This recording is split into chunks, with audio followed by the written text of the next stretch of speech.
মা বাবার ঋণ কোনোদিন টাকা দিয়ে শোধ করা যায়? বাংলার লোকসঙ্গীতের শিল্পী কি বলেছে? মায়ের এক ফোঁটা দুধের ঋণ শোধ হবে না কোনোদিন, জন্ম জন্মান্তরে করিলে সাধনা, দয়াবতী দরদিনী মা। তুমি মাকে যতই টাকা পয়সা দাও, মায়ের এক ফোঁটা দুধের ঋণ তুমি শোধ করতে পারবে না। শিক্ষক মশাইকে তুমি যতই দক্ষিণা দাও, শিক্ষক যে শিক্ষা দিল সেই ঋণের কোনো শোধ হয় না। চাণক্য বলেছেন, একমাপ্যক্ষরং জংহি গুরু শিষ্যং প্রবোধয়েৎ, পৃথিব্যাং নাস্তি তদ্দ্রব্যং যদ্দত্ত্বা স অনঋণী ভবেৎ। পৃথিবীতে এমন কোনো জিনিস নেই যেটা দিলে শিক্ষকের কাছে ঋণ মুক্ত হওয়া যায়। পৃথিবীতে নেই বলেছে চাণক্য। তাহলে কিছু কিছু ঋণ আছে টাকা পয়সা দিয়ে কখনো শোধ করা যায় না। তুমি বলছো ভগবানকে টাকা দিয়ে কর দেবে? তুমি তো এই জন্মে ফাঁকি দিয়েছো ভাবছো, আগের জন্মেও তো ফাঁকি দিয়েছো, তার আগের জন্মেও তো ফাঁকি দিয়েছো, তার আগের জন্মে ফাঁকি দিয়েছো। এর আগে কতবার জন্ম হয়েছে তোমার জানো? মনুষ্য জন্ম পাবার আগে ৮০ লক্ষ বার জন্ম মৃত্যু হয়েছে তোমার। শাস্ত্র বলছে মানুষ জন্মটা পাবার আগে ৮০ লক্ষ বার জন্ম হয় আর মৃত্যু হয়। স্থাবরং লক্ষবিংশতি নবলক্ষাশ্চ জলজা কৃমিনাং রুদ্রলক্ষাশ্চ দশলক্ষাশ্চ অণ্ডজা ত্রিংশ লক্ষং পশুনাং চ চতুর্লক্ষাশ্চ মানবা। ২০ লক্ষ বার তোমার গাছপালা রূপে জন্ম হয়েছে আগে, স্থাবরং লক্ষবিংশতি। তারপর নবলক্ষাশ্চ জলজা ৯ লক্ষ বার জলে জন্ম হয়েছে তোমার। কৃমিনাং রুদ্রলক্ষাশ্চ ১১ লক্ষ বার পোকামাকড়ের জন্ম হয়েছে তোমার।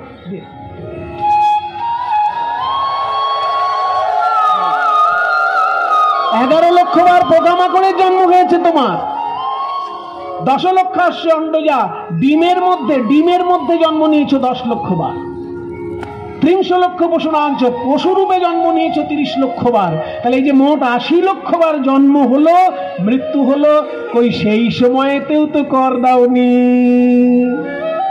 আস্তে ৮০ লক্ষ বার জন্মেছো তুমি, কর দাওনি। আর এই মনুষ্য জন্ম কতবার জন্মেছো, কর দাওনি। তাহলে লক্ষ লক্ষ যে জন্ম তোমার বেরিয়ে গেছে বিনা করে, এই ফাঁকি দিতে দিতে, সেইটা তুমি কি করে মিটাবে? সেই জন্য টাকা দিয়ে কোনোদিন ভগবানের কাছে কর শোধ করা যায় না। টাকা দিয়ে কোনোদিন ভগবানের কাছে কর শোধ করা যায় না। তাহলে কি করব? কি করবে? সরকারকে জিজ্ঞেস করো, সরকার কি করে। সরকার যদি কোনো বাড়ি ট্যাক্স দিতে না পারে, সরকার কি করে? মনে করুন একটা বাড়ি ট্যাক্স দেয় না, ঠাকুর দাদা ট্যাক্স দেয়নি, বাবা ট্যাক্স দেয়নি, ছেলে দেয়নি, তার ছেলে দেয়নি, নাতি দেয়নি। এরকম ট্যাক্স না দিতে দিতে এত ট্যাক্স জমে গেছে যে এখন বাড়ি বিক্রি করলে যে টাকা হবে তার থেকে বেশি ট্যাক্স হয়ে গেছে। মানে বাড়ি বিক্রি করলে হয়তো ৫ লাখ টাকা হবে, কিন্তু বাড়ির ট্যাক্স হয়ে গেছে ১০ লাখ। তখন সরকার কি বলবে? যে হয় ট্যাক্স মিটান, নয় বাড়ি ছেড়ে দিন। বলবে কি না? বাড়িটা ট্যাক্স হয়েছে ১০ লাখ আর বাড়ি বিক্রি করলে পাওয়া যাবে ৫ লাখ। তখন সরকার বলবে যে হয় ট্যাক্সটা মিটান, তা নাহলে বাড়ি ছেড়ে দিন।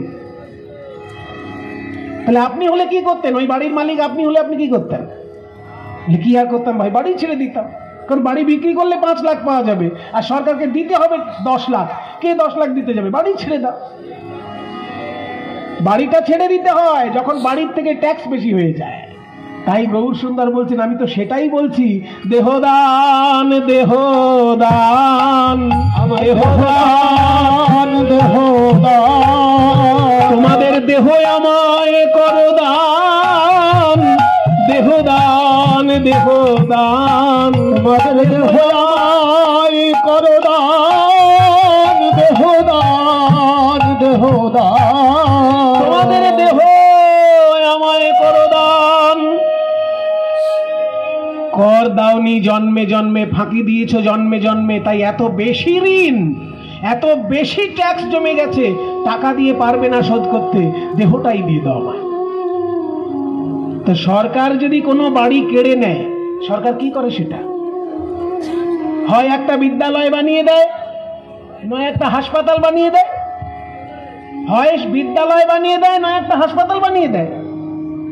সরকার কি সেই বাড়িটা নিয়ে কোনো বাজে কাজে লাগাবে? লাগাবে না। তা নিমাই, আমাদের দেহটা যদি তুমি কর হিসেবে নাও, আমাদের এই দেহ নিয়ে তুমি কি করবে? তোমাদের দেহ নিয়ে আমি কি করব জানো? তোমাদের দেহটা যখন আমার দেহ হয়ে যাবে, তোমরা যদি আমায় দেহ দিয়ে দাও, তোমার দেহ যদি আমার দেহ হয়ে যায়, তখন আমি কি করব জানো? তুণ্ডে তাণ্ডবী নিরতিং বিতনুতে তুণ্ডাবলী লব্ধয়ে। এই শ্লোকটি লিখেছেন মহাপ্রভুর প্রিয় পার্ষদ শ্রী রূপ গোস্বামী। এগুলো শ্লোক নয়, এগুলো ভারতীয় সাহিত্যের রত্ন এক একটা।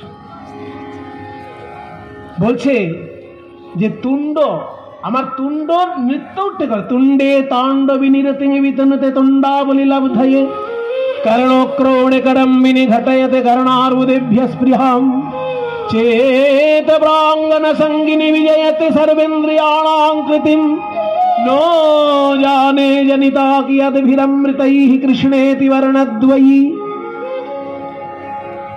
तुंडे तांडबिनी रतिंबित। तुंड माने কি? তুণ্ড মানে জিহ্বা। জিহ্বা যেন তাণ্ডব নৃত্য করে আরো জিহ্বা পাবার জন্য।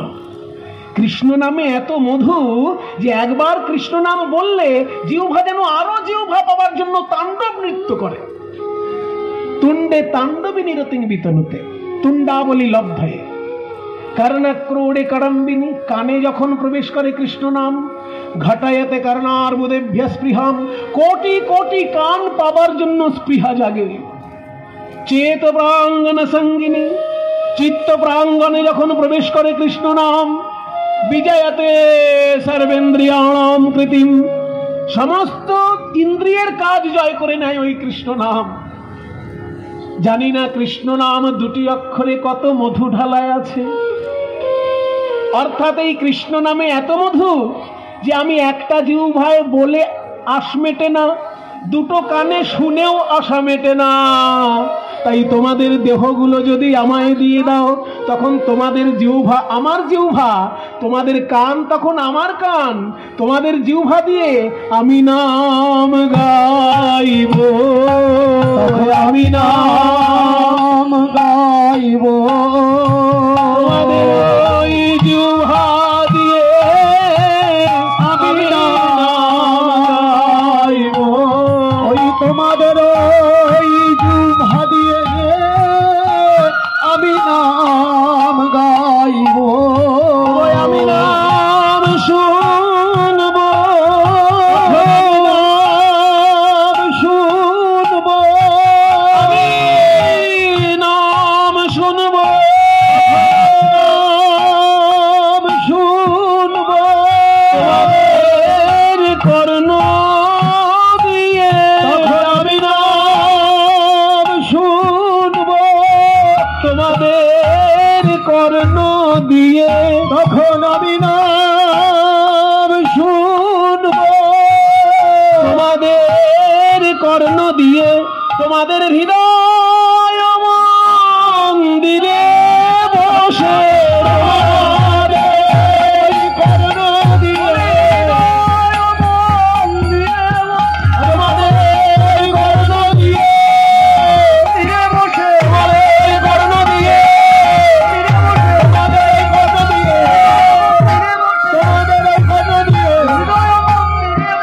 তখন আমি নাম গাইব। আমায় দিয়ে দাও, তোমাদের জিহ্বা তখন আমার জিহ্বা। তোমাদের জিহ্বা দিয়ে আমি নাম গাইব, তোমাদের কান দিয়ে আমি নাম শুনবো। আর পুণ্য যদি কিছু হয় সেটা তোমাদেরকে দিয়ে দেব। পুণ্য আমি নেব না, পুণ্য তোমরা পাবে।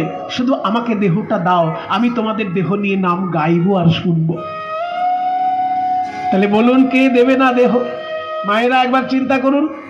মনে করুন আপনার 2 বিঘে জমি আছে, কিন্তু বাড়িতে চাষ করার কেউ নেই। এবার একজন চাষি যদি বলে যে আমি চাষ করতে খুব ভালোবাসি কিন্তু আমার জমি নেই, আমি চাষটা করতে খুব ভালোবাসি কিন্তু জমি নেই, তোমার জমিটা আমায় দেবে, আমি চাষ করে দেব। না না, ফসল আমি নেব না, ফসল তুমি পেয়ে যাবে, শুধু চাষ করতে ভালোবাসি বলে আমি চাষটা করতে চাই, আমাকে একটু জমিটা দেবে?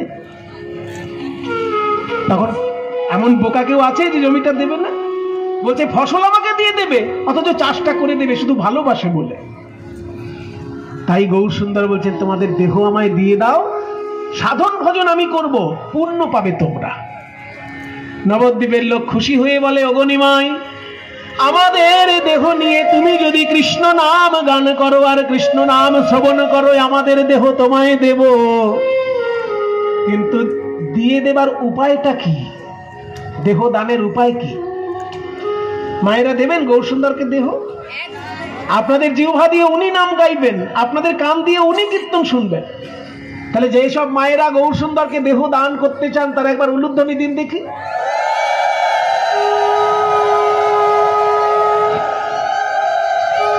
বাবা বাবা, খুব ভালো লাগলো।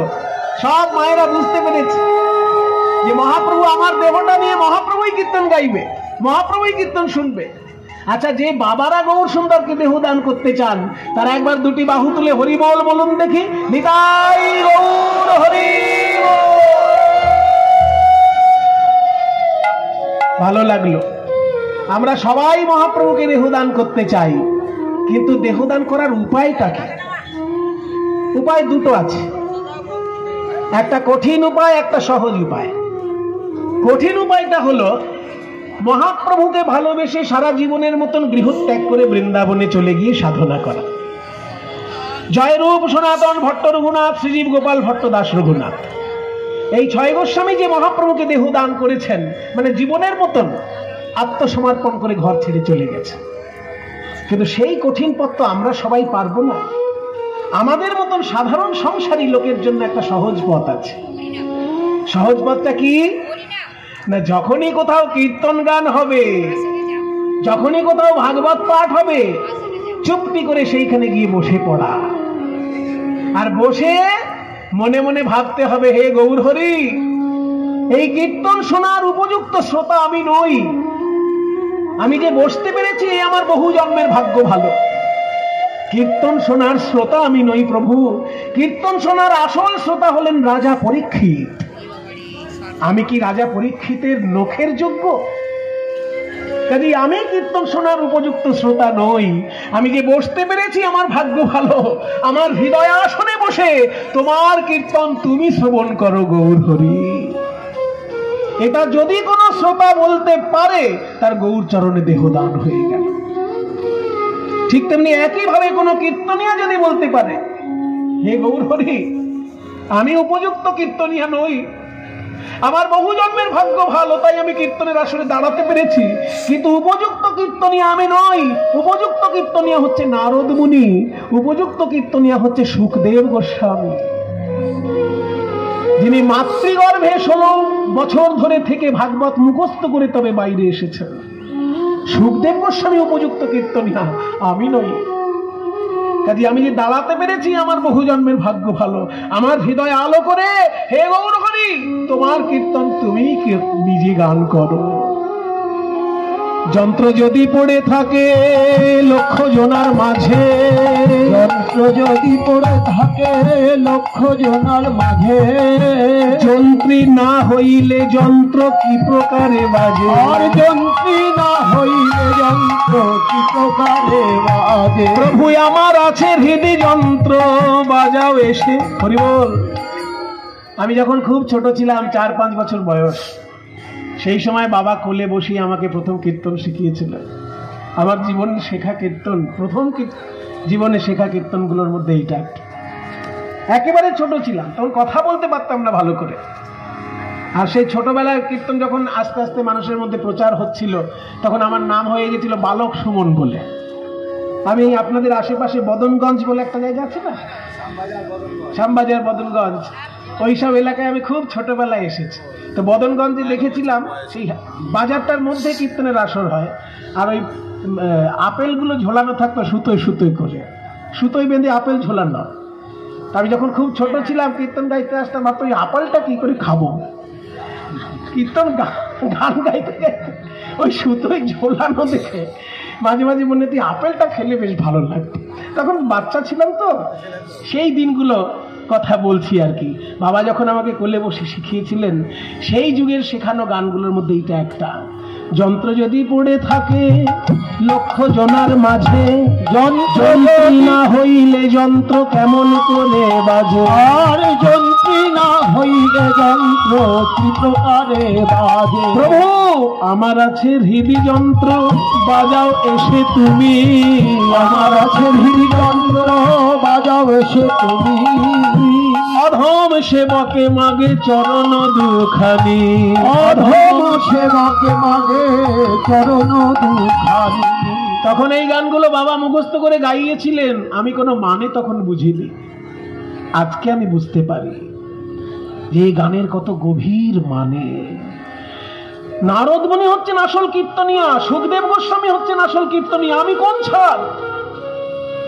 আমি যে দাঁড়াতে পেরেছি এটাই আমার ভাগ্য। তাই আমার এই হৃদয় যন্ত্র তুমি গ্রহণ করো, তুমি এসে বাজাও প্রভু। তুমি যেভাবে বাজবে এই হৃদয় যন্ত্র সেইভাবে বাজবে, যেভাবে তুমি বাজাবে সেইভাবে হৃদয় বাজবে। এই ভাব নিয়ে যদি কোনো কীর্তনিয়া কীর্তন করতে পারে, সঙ্গে সঙ্গে গৌর চরণে তার দেহ দান করা হয়ে যায়। নবদ্বীপের মানুষ গৌর সুন্দরকে বলছেন, তুমি আমার দেহ নাও, আমার দেহ নাও, আমার দেহ নাও। আমার তো কৃষ্ণ ভজন করার ক্ষমতা নেই নিমাই, তুমি কৃষ্ণ ভজন করো, আমার দেহ নাও।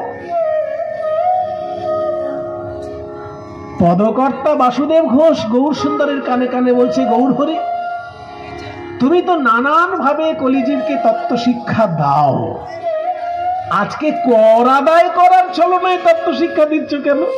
বেশ মজার একটা ঘটনা ঘটছে।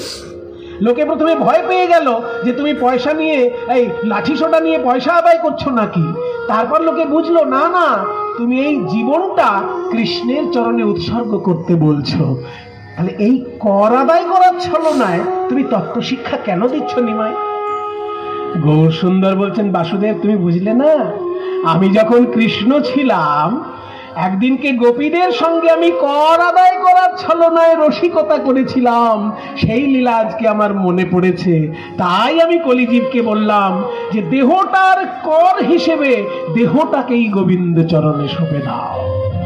কৃষ্ণ অবতারে আমি এইভাবে সাধিয়াছি দান, কৃষ্ণ অবতারে আমি সাধিয়াছি আর সে ভাবে পড়ে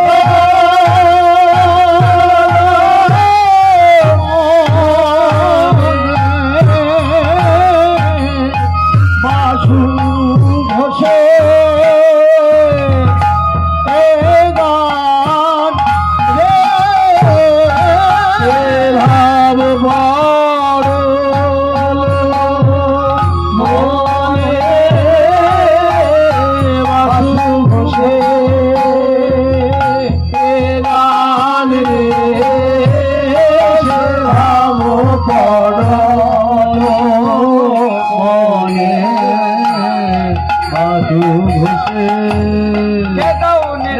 গান রে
ভাব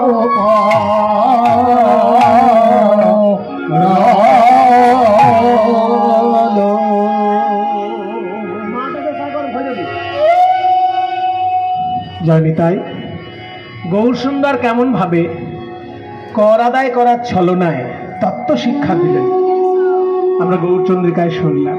এবার বৃন্দাবনে প্রবেশ করব। আমাদের ভারতবর্ষ নানা সম্প্রদায়ের দেশ, নানা ধর্মের দেশ।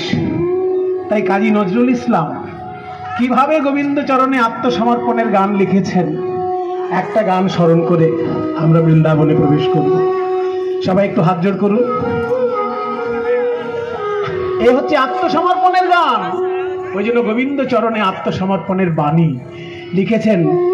এত সুন্দর বাণী লিখলে মনেই হয় না মুসলমানের লেখা, কিন্তু কাজী নজরুল ইসলামের বাণী। হে গোবিন্দ রাখো চরণে